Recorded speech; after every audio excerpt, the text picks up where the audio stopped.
नमस्कार, मेरा नाम डॉक्टर देवेंद्र त्रिपाठी है। मैं आयुर्वेद द्वितीय वर्ष का छात्र हूँ। हमारे चैनल ग्रो आयुर्वेद में आपका स्वागत है। आजकल की भागदौड़ भरी ज़िंदगी में इंसान को स्वस्थ रखने के लिए जो दिनचर्या होनी चाहिए, वो कहीं विलुप्त हो गई है, जिस कारण इंसान शारीरिक व मानसिक रूप से अस्वस्थ होते जा रहे हैं। इसी को देखते हुए आज मैं आपको आयुर्वेद संहिता के अनुसार दिनचर्या कैसी होनी चाहिए, उससे अवगत कराऊंगा। कृपया वीडियो अंत तक देखें। दिनचर्या शब्द दिनचर्या, दिन और चर्या दो शब्दों से मिलकर बना है। दिन का अर्थ दिवस तथा चर्या का अर्थ चरण व आचरण होता है। हमारे दिन भर का जो चर्या होती है वो हमारे आचरण पर निर्भर करती है। दिनचर्या एक आदर्श समय सारिणी है जो प्रकृति की कर्मबद्धता को अपनाती है तथा उसी का अनुसरण करने का निर्देश देती है। दिनचर्या के अंतर्गत हितकर आहार व चेष्टा को रखा गया है। आयुर्वेद के ग्रंथों में दिनचर्या का प्रतिपादन मुख्य रूप से स्वास्थ्य रक्षण हेतु किया गया है। दिनचर्या का उल्लेख आचार्य वाग्भट द्वारा रचित अष्टांग हृदय में किया गया है। आइए हम जानते हैं कि आयुर्वेद के अनुसार दिनचर्या कैसी होनी चाहिए। तो इसी क्रम में सबसे पहले सुबह उठने का योग्य समय क्या है। स्वस्थ व्यक्ति को ब्रह्म मुहूर्त में उठना चाहिए। आयुर्वेद के अनुसार रात्रि के अंतिम प्रहर मतलब सूर्य उदय से पहले के 1 घंटा 36 मिनट को ब्रह्म मुहूर्त माना जाता है। कहा जाता है कि इस काल में उठने से बुद्धि, बल, सौंदर्य और स्वास्थ्य प्राप्त होता है।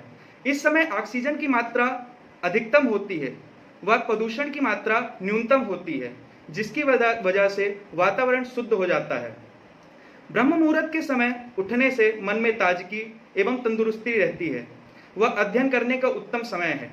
आपने सुना होगा कि पहले के लोग कहते थे कि ब्रह्म मुहूर्त में अध्ययन करना चाहिए, उससे वह उत्तम समय माना जाता है। उसके उपरांत मल मूत्र का उत्सर्जन करना चाहिए। शरीर में उप अपचय के फलस्वरूप बने अवशिष्ट एवं विषैले तत्वों को उत्सर्जन क्रिया द्वारा बाहर निकाला जाता है।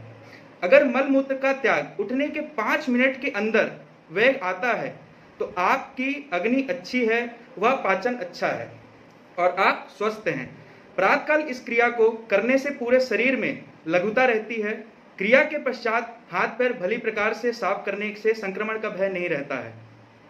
उसके उपरांत दंत धावन, दांत साफ करने की क्रिया बताई गई है। आयुर्वेद अनुसार अधिकतम रोगों की उत्पत्ति पाचन तंत्र की खराबी की वजह से होती है।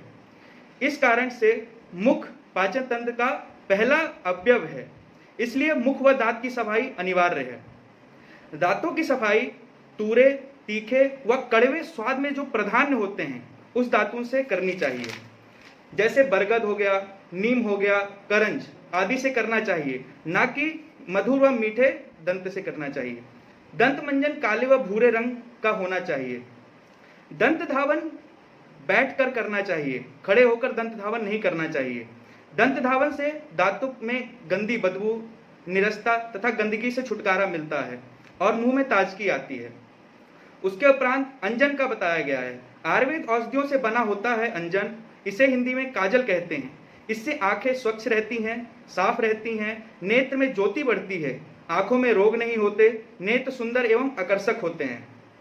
उसके बाद नश्य करना चाहिए। रोज सुबह उठ करके 2 से 3 बूंद गर्म करके ठंडा करने के उपरांत सरसों या तिल का तेल नाकों में डालना चाहिए। नाक में तेल डालने से सिर, आंख व नाक के रोग नहीं होते हैं। नश्य के उपरांत गंडूस, कुल्ला, धूम। धूम क्या है? औषधीय धुएं का श्वास द्वारा जो सेवन किया जाता है उसे धूम कहते हैं। फिर तांबूल का सेवन करना चाहिए, जिससे आपके मुख में स्वच्छता बनी रहे। फिर अभ्यंग करना चाहिए। अभ्यंग क्या है? अभ्यंग को प्रतिदिन करना चाहिए। अभ्यंग मालिश होती है। प्रतिदिन औषधीय तेल मालिश करनी चाहिए, जिससे शरीर में वात दोष का शमन होता है। वृद्ध अवस्था में वात प्रकोप प्रबल होने से अभ्यंग का अधिक महत्व माना जाता है। अभ्यंग को खास करके कान, मस्तिष्क, पैरों पर अच्छी तरह से करना चाहिए। अभ्यंग से शरीर पीड़ा कम होती है, त्वचा में निखार आता है और अच्छी नींद आती है। जब कफ की मात्रा अधिक हो तब अभ्यंग नहीं करना चाहिए। उपज से पीड़ित हो, शोधन क्रिया किया गया हो, तब इसका वर्जित बताया गया है। फिर व्यायाम करना चाहिए। स्वस्थ व्यक्ति को प्रतिदिन व्यायाम करना चाहिए। इससे शारीरिक में हल्कापन एवं ताजगी का अनुभव होता है। शरीर से अतिरिक्त चर्बी का भी नाश होता है एवं रक्त संचार बढ़ता है। बच्चे, बूढ़े, दुर्बल, वात, पित्त दोष एवं अपच से पीड़ित लोगों को व्यायाम नहीं करना चाहिए, उनको निषेध बताया है। अपने बल और शक्ति के अनुसार ही व्यायाम करना चाहिए। अधिक व्यायाम से श्वास लेने में कष्ट, बुखार, दुर्बलता एवं थकान आदि होती है। उसके बाद उद्वर्तन, लेप करना चाहिए। शरीर में लेप करने से क्या होता है, सुगंधित एवं औषधीय द्रव्यों का पाउडर से लेप करना चाहिए, जिससे शरीर की दुर्गंध दूर होती है एवं मन प्रसन्न रहता है, स्फूर्ति आती है, शरीर के अंग स्थिर एवं दृढ़ होते हैं, त्वचा मुलायम एवं चमकदार रहती है। उसके उपरांत स्नान बताया गया है। स्नान दैनिक स्वास्थ्य के लिए अत्यावश्यक है। स्नान से शरीर के सभी प्रकार की अशुद्धियां नष्ट हो जाती हैं। इससे गहरी नींद आती है। शरीर से अतिरिक्त ऊष्मा, दुर्गंध, पसीना दूर करता है। शरीर की समस्त ज्ञानेंद्रियों को सक्रिय करता है। स्नान करने से हमारी जो शरीर की समस्त ज्ञानेंद्रियां हैं वो सक्रिय हो जाती हैं। रक्त का शोधन होता है एवं भूख बढ़ती है। उसके बाद भोजन की विधि, मल त्याग के बाद या खाए हुए अन्न को पच जाने के बाद ही भोजन का सेवन करना चाहिए।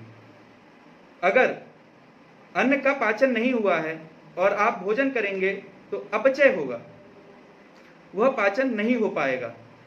भोजन 6 रसों से युक्त होना चाहिए। सात्विक भोजन होना चाहिए। सत्व गुण से युक्त भोजन होना चाहिए। प्रकृति के अनुसार व अनुकूल देश के अनुसार भोजन होना चाहिए। और खाने के 40 मिनट पहले पानी पीना चाहिए या खाने के 1 से 1.5 घंटे बाद पानी का सेवन करना चाहिए। उसके बाद निद्रा कैसी होनी चाहिए, ग्रीष्म ऋतु के अतिरिक्त सभी ऋतुओं में रात्रि में 6 से 8 घंटे की नींद आवश्यक है। उचित निद्रा सेवन से शारीरिक और मानसिक थकान दूर होते हैं। सम्यक पाचन होता है। शरीर में नई ऊर्जा का संचार होता है। हमें हमारे दिनचर्या में पुरुषार्थ चतुष्पाद का पालन करना चाहिए और धर्म, अर्थ, काम, मोक्ष का पालन करना चाहिए। असत्य बोलना, झगड़ा करना, हिंसा आदि से दूर रहना चाहिए। आइए दिनचर्या का महत्व समझते हैं। आयुर्वेद का अर्थ है जीवन जीने की कला, अर्थात जीवन का विज्ञान ही आयुर्वेद है। आयुर्वेद का मुख्य उद्देश्य स्वस्थस्य स्वास्थ्य रक्षम आतुरस विकार प्रशमनम च, स्वस्थ व्यक्ति के स्वास्थ्य की रक्षा करना एवं रोगी व्यक्ति के रोग को दूर करना ही आयुर्वेद का मुख्य प्रयोजन है।